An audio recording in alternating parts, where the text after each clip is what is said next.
안녕하세요, 헛쌤입니다. 오랜만에 수업 영상을 다시 찍게 됐는데요. 오늘의 주제는 우리 해라는 단어를 한국 사람들은 어떻게 사용하는지에 대해서 이야기를 좀 해보려고 합니다. 네, 이 해라는 단어가 한국어에서는 해, 태양, 햇살, 햇볕, 햇빛 막 이렇게 다양하게 있는데 이 해라는 단어를 말할 때 같이 쓰는 동사들도 좀 어려운 단어가 많고 고급 어휘들이 많아서 학생들이 이 말을 쓸 때 뭐 sunlight 아니면 sunshine, 그냥 sun 뭐 이런 말을 하고 싶을 때 어떻게 말을 해야 하는지, 그리고 어떻게 문장을 만들어야 어색하지 않은지 좀 어려워하는 것 같아요. 그래서 오늘은 우리 이 단어들에 대해서 예문들이랑 같이 한번 공부를 해보려고 합니다. 자, 첫 번째 단어는 태양입니다. 태양.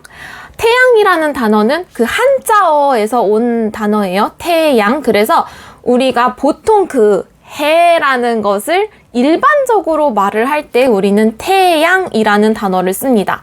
그래서 태양이라는 단어를 사전에서 찾아보면 태양계의 중심이 되는 항성이라는 말을 쓰는데요. 항성이라는 건 그 별들을 항성이라고 하는데, 그래서 태양이라는 단어를 문학적으로도 쓸 수 있고 과학적으로도 쓸 수 있고, 태양이라는 단어는 제일 보편적으로 일반적으로 쓰이는 단어라고 할 수 있겠습니다. 그래서 이 태양이라는 단어를 예문을 가지고 한번 살펴보자면, 뭐 태양이 떠오르다, 이렇게 뭐 바다나 구름 위에, 산 위에 태양이 이렇게 올라오는 것을 우리는 태양이 떠오르다 라는 표현을 쓰고, 또 뭐 과학적인 어떤 기사나 책이나 그런 문헌에서 이야기를 할 때 달이 태양을 가리는 것을 일식이라고 부른다, 이런 식으로요. 우리가 그냥 보통 그 sun이라는 것을 말할 때 우리는 태양이라는 단어를 씁니다.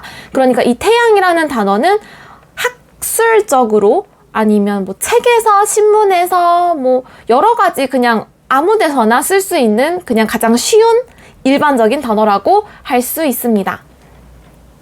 그리고 이제 다음으로 많이 쓰는 단어는 해인데요. 해라는 단어를 사전에서 찾으면요, 태양을 일상적으로 이르는 말이라고 나옵니다. 일상적으로, 그냥 우리가 일상생활에서 그냥 보통 사람들하고 생활할 때 태양을 말할 때 우리가 해라는 단어를 쓴다라고 되어 있는데요. 해라는 단어는요, 우리가 해가 뜨다, 뭐 해가 지다 이렇게 말하죠. 아침이 되면 해가 뜹니다.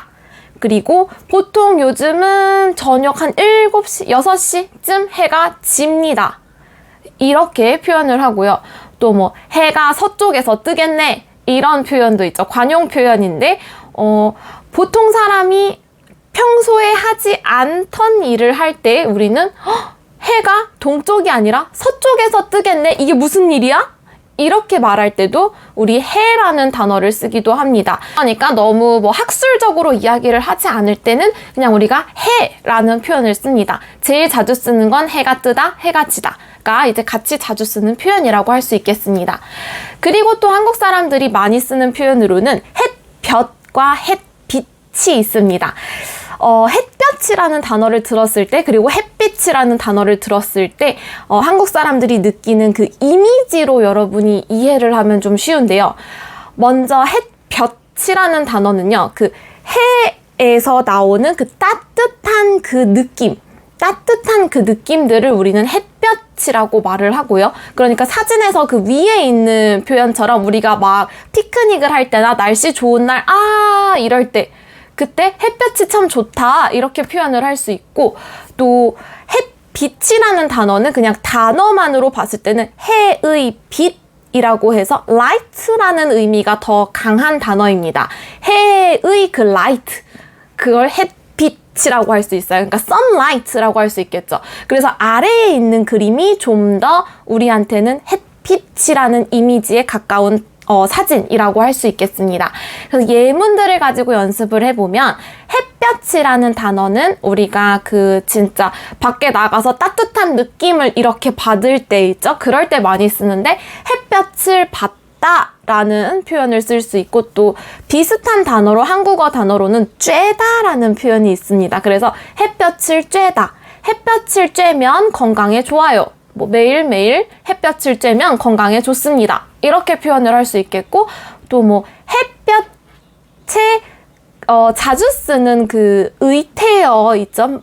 그 단어로는 쨍쨍이라는 표현이 있어요. 쨍쨍. 그래서 햇볕이 쨍쨍 내려와요, 쬐요, 내리쬐는 아침. 이런 표현들을 우리 뭐 책이나 뭐 그런 곳에서 자주 볼 수 있습니다. 이렇게 우리가 그 따뜻한 느낌을 표현하고 싶을 때 햇볕이라는 단어를 쓰고요. 그리고 햇빛이라는 단어는 그 light의 느낌을 좀 더 강하게 말하고 싶을 때 우리는 햇빛이라는 표현을 쓰는데, 뭐 예를 들면요, 구름이 해를 이렇게 해서 해가 안 보여요. 그럴 때 있죠? 그럴 때 구름이 햇빛을 가리다 라는 표현을 쓸 수 있어요. 빛, light를 가리다, 안 보이게, 이런 표현이죠. 구름이 햇빛을 가렸어요. 이렇게 표현할 수 있고, 또 햇빛이 이렇게 내려올 때 있죠? 이렇게 내려와서 뭐 바다나 뭐 그런 곳에 이렇게 반짝반짝 할 때, 그럴 때 햇빛이 비치다, 햇빛이 비쳐요, 이런 표현을 쓸 수 있습니다. 그리고 또 그 바다에 이렇게 햇빛이 와서 다시 이렇게 빛이 되는 거 있죠? 이렇게 되는 거? 그죠? 그걸 우리는 반사되다 라는 표현을 쓰는데요. 빛이 반사돼요. 이렇게 우리 과학 시간에 배웠죠? 그죠? 빛이 어디에 부딪히면 이렇게 쿵 하면 이렇게 반사가 되죠. 그죠? 햇빛이 반사돼서 뭐 보여요. 뭐 햇빛이 반사돼요. 반짝반짝해요. 뭐 이런 표현들도 쓸 수가 있겠습니다. 이렇게 light라는 의미를 강조하고 싶을 때는 우리가 햇빛이라는 표현을 쓰고요. 그리고 또 하나, 그 노래 가사 같은 데서 자주 들을 수 있는 단어로 햇살, 해 플러스 살, 햇살이라는 표현도 있는데요.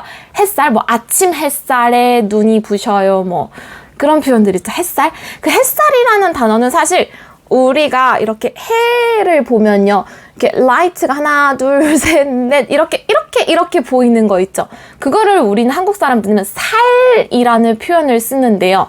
그 이렇게 나오는 줄기들을 살이라는 표현을 쓸 수 있습니다. 그래서 햇살이라는 단어는 그 이렇게 해에서 나오는 그 빛의 줄기, 그러니까 햇빛이랑 비슷한 단어지만 빛은 그냥 이렇게 하는 느낌이라면 햇살은 이 하나하나 이 줄기를 강조한 단어라고 할 수 있습니다. 그래서 햇살이라고 하면 그런 빛의 의미를 강조할 수도 있고, 또 사전에서 보면은 또는 그 기운, 그 따뜻한 느낌까지 표현하는 단어라고 할 수 있습니다. 그래서 보통 노래 가사 아니면 책에서 자주 볼 수 있는 표현인데요. 한 줄기 햇살이 밝게 빛나요. 이런 표현도 쓸 수 있고, 또 햇살에 눈이 아파요. 그럴 때 우리 눈이 부시다. 그 어떤 빛 때문에 눈이 이렇게 되는 걸 눈이 부시다 라고 표현을 하거든요. 햇살에 눈이 부셔요. 아침 햇살에 눈이 부셔서 일어났어요. 뭐 잠이 깼어요. 이렇게 표현을 할 때도 우리 햇살이라는 표현을 자주 쓰기도 합니다.